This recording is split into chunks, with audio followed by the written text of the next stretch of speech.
Straddling the Colorado-Wyoming border, northwest of Steamboat Springs, lies the 50,000-acre Three Forks Ranch. For elk hunters, this region of high mountain peaks, dense aspen forest, and grassy meadows is truly heaven on earth. Come early autumn, as the Quakies show the first hint of golden splendor, the whistling bugles of bull elk and rut rend the crystal clear air.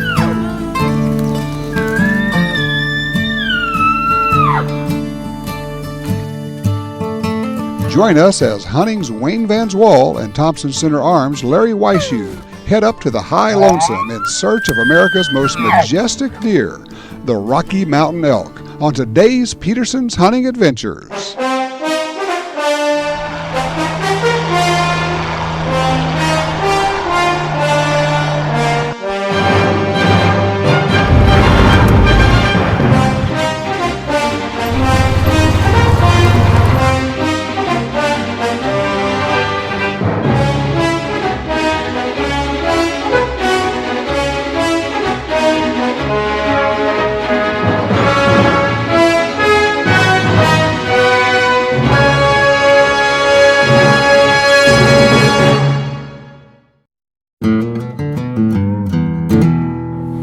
Welcome to Peterson's Hunting Adventures, and thanks for joining us. Hi, I'm Craig Boddington. And I'm Tom Gresham. Today we're going to be traveling to northern Colorado with Hunting's Wayne Vans Wall and TC Arms' Larry Weisshuhn for a Rocky Mountain elk hunt on one of the most beautiful ranches that I've ever seen. I couldn't agree more, Craig.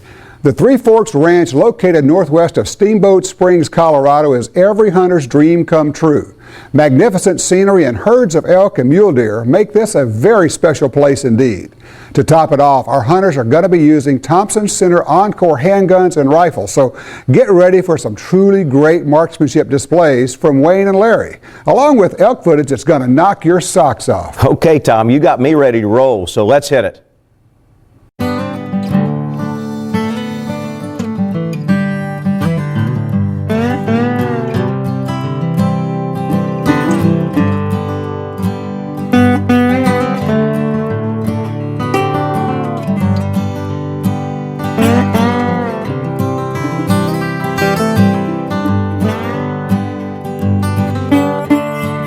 Larry, there's nothing I like to do more than hunt elk, and it really doesn't matter what I hunt elk with. This time I've chosen a Thompson Center Contender G2 carbine, and I see you have a pistol.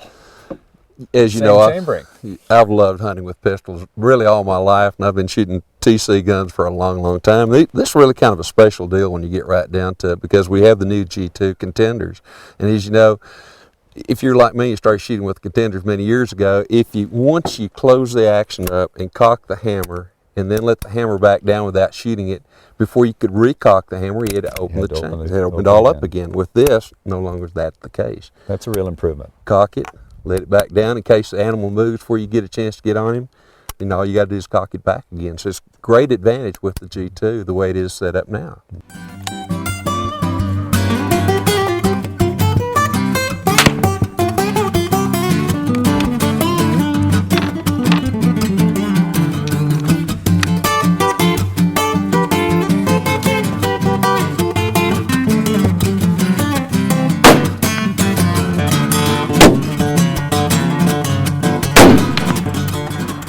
We're using the 375 JDJ and on this trip, and I noticed that you're using the same cartridge I am. I really didn't know that until we got here, by golly, but I think it's going to be a great elk cartridge.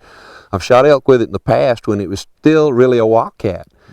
You know, JD developed this, or JD Jones actually developed this cartridge back in about 1984 using a 444 Marlin case necked down to a 375. And that year they took it to Africa and they killed 18 elephants with it. Oh my goodness, another beautiful afternoon. Are they gonna be singing? I think we'll shoot an elk today. I've got that same feeling, Wayne. I'm an optimist, and I'll tell you what, your country like this. Got everything in the back there, sir? I think so. Good, I'll crawl in the middle. Make sure we don't flip the wrong switch there. Yeah, no kidding. Lights off. Ready? It's a luxurious way to head for elk country. It works.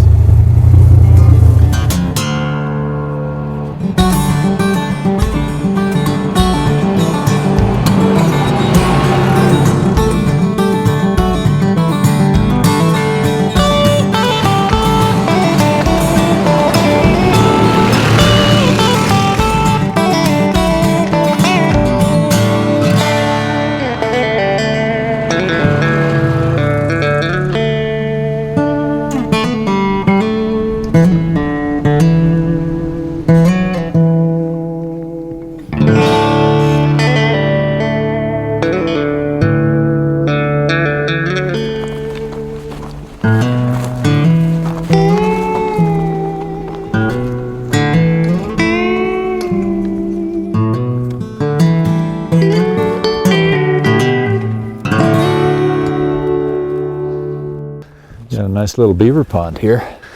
Yeah, it is. It's a nice wallow, nice water hole. The elk love it. Tracks all over it right now. Yeah, the beavers have been here for some time, and some of these cuttings are really old, but boy, the elk sure take over when the ponds come. Absolutely. It opens up all this ground. We get some grass, and and anywhere that you have the grass, of course, you have the elk. And with the water and the wallows and the aspens and the pines all around us, the habitat's just about right. Yeah, a lot of hunters, they hunt these big open flats where they can see far and shoot long, but really these little pockets with water that are much smaller and give the elk a sense of security are much better, I think.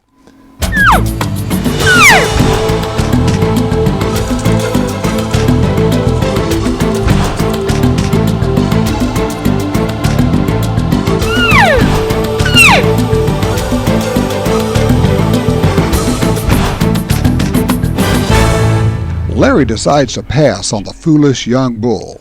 As the shadows lengthen and the air turns chill, the yowls of a coyote pack in pursuit of prey sends primal chills down our hunters' spines.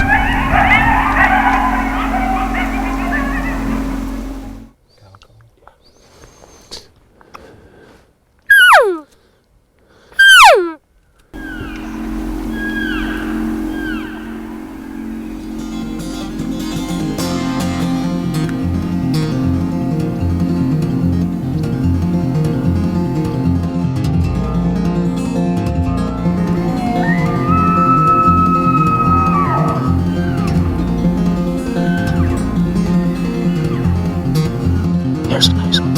I see him coming this way. He's right. Yeah, he's coming this way.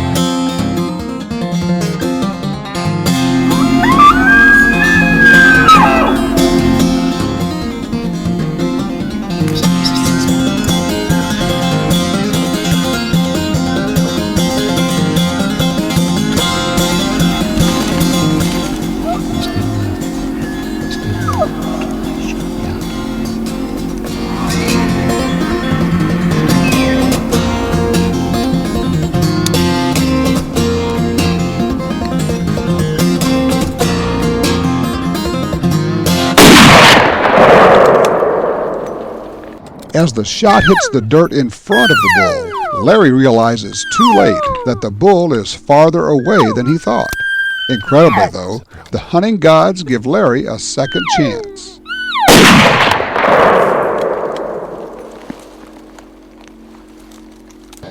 He went down. He went down. on that one, He went down. Nice job. Oh man. See if I can get up. Yeah, he looks like Yeah, he's down. looks like he's pretty good. He's down. Oh man.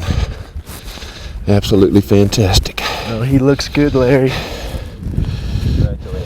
Great job, bud. He is good. Thank Great you, work. guys. Great work. Thank you. Thank you. Oh man. That is a nice bull.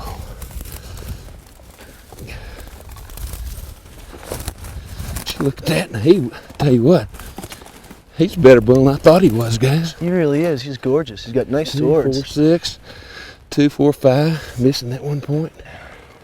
Boy, they screamed for us, didn't they? They did. Three They or did. 4 of them. And it was late though. It was last light, and they just started to pour in. The cows and the bulls, they were running them in. He was chasing him and he got down there and missed the first shot.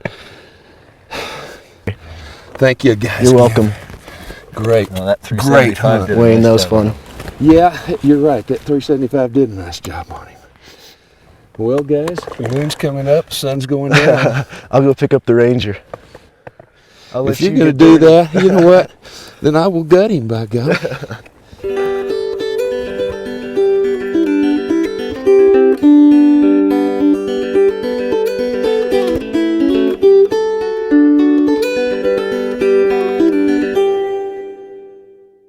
Hi, Jay. How are you, Wayne? I'm good, and it's great to be back here at Three Forks. And we're here to hunt elk this time. That's right, you are, and it's going to be a great week. We've got a lot of elk on the ranch. You guys should have a good time.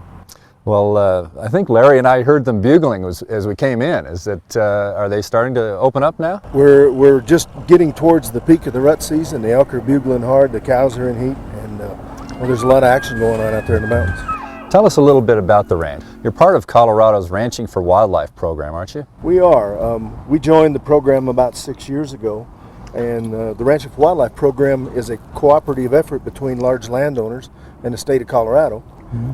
What our paying guests get from the program is a guaranteed license. There's no lottery draw, and we have an extended season that runs from September 1st to the end of November. And then what we give back to the state of Colorado in exchange for those perks is we take in Colorado residents on free guided hunts. Part of what intrigues me about elk hunting and mule deer hunting both is just the country they live in. You know, and we're 7,000 feet here, and you go up to over 10, don't you, on the mountaintops? Yeah, we do. And aspen, you have North Slope conifers, you have meadows, and lots of water on the ranch, which is key, of course, to keeping elk.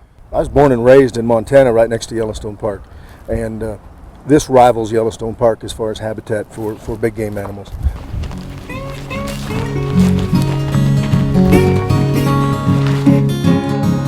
Wayne's hunt begins the next morning, which is dawned clear and warm. The guys make their way up to the bedding area, hoping the feeding elk above them will make their way down to their setup.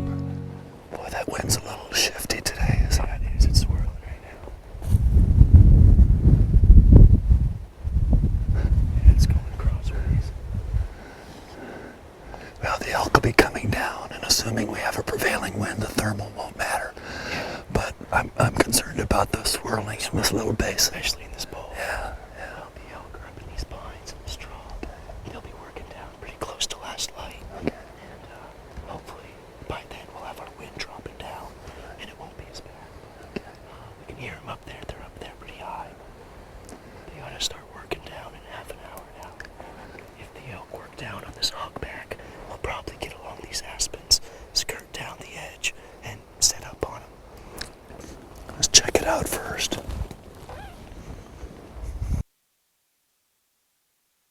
I've got that alley. Then I've got one over here.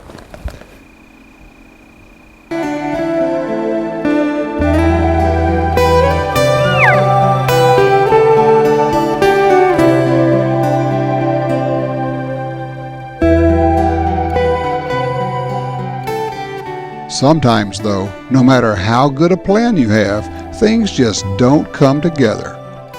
Wayne will try again in the morning.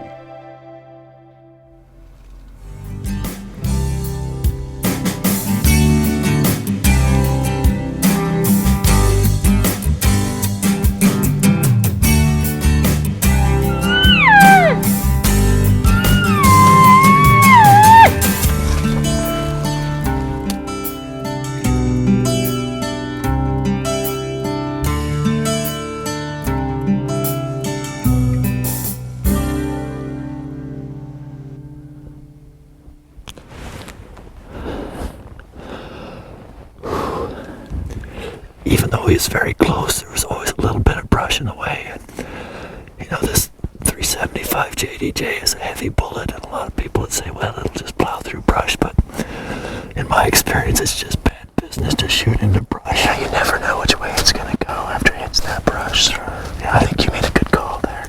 I can hear a bull back here. Let's go look for him. Sounds good. All right.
The bugle of the elk symbolizes America's outdoor heritage of wild places and the freedom to hunt. The current Boone and Crockett Club World's Record Typical American Elk is one trophy which broke a record many thought would never be broken. John Plute's Dark Canyon, Colorado bull, taken in 1899, stood as the world's record for 37 years, having a final score of 442 3/8 Boone and Crockett points. It was discovered and entered into the club's records program in 1961, 62 years after John Plute's Colorado hunt. This tremendous 8x7 literally dwarfed anything on record for decades. Elk enthusiasts were resigned to thinking that this bull was as big as will ever be seen. When Alonzo Winter's White Mountain, Arizona bull surfaced 30 years after it was taken, it marked the beginning of a trend. Winter's 6x7 bull was entered into Boone and Crockett Club's 23rd awards program with a score of 442 5/8 and was declared the new world's record in 1998. Since that time, more 400 class bulls have been entered into the club's records program than at any other time in history, a testament to the success of modern-day wildlife management.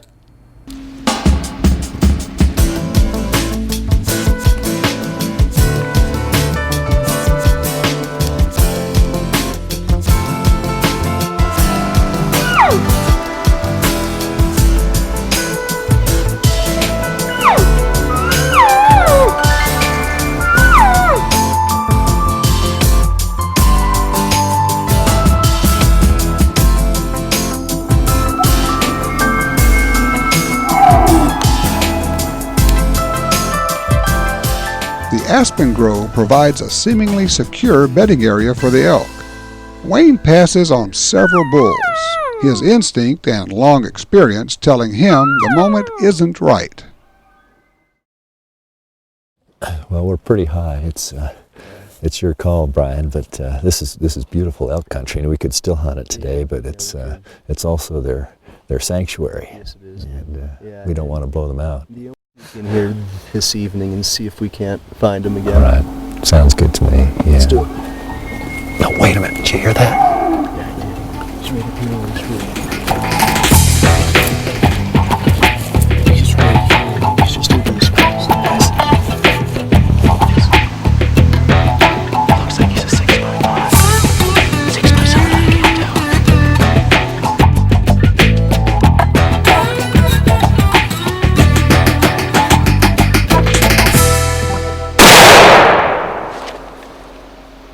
I think he's down. He dropped like Well, always got to make sure.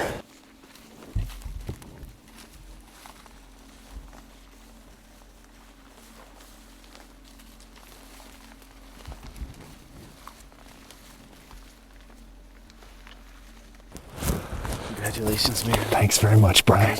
Great hunt. Larry? Well, it was a lot of work this morning, but paid off, didn't it? Yeah. Not an old bull, but a nice bull for this area. And boy, we just, we had a lot of elk on top of us today. But boy, I was just taking my coat off and I heard this bugle down here. And, yeah. And then he came up right between those trees. It was, just easy shot, close shot. So I'm always thankful for those. Absolutely. Nice clean kill.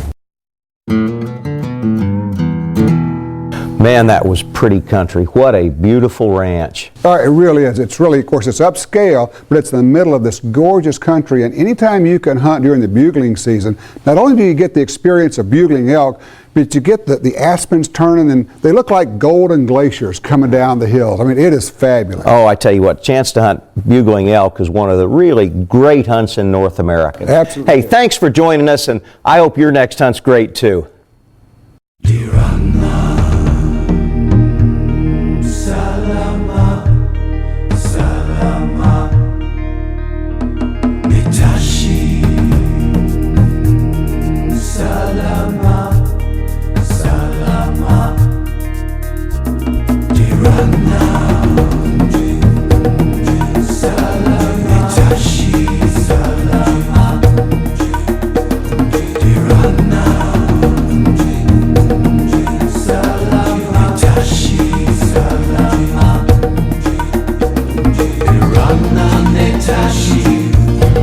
Asa boa salatu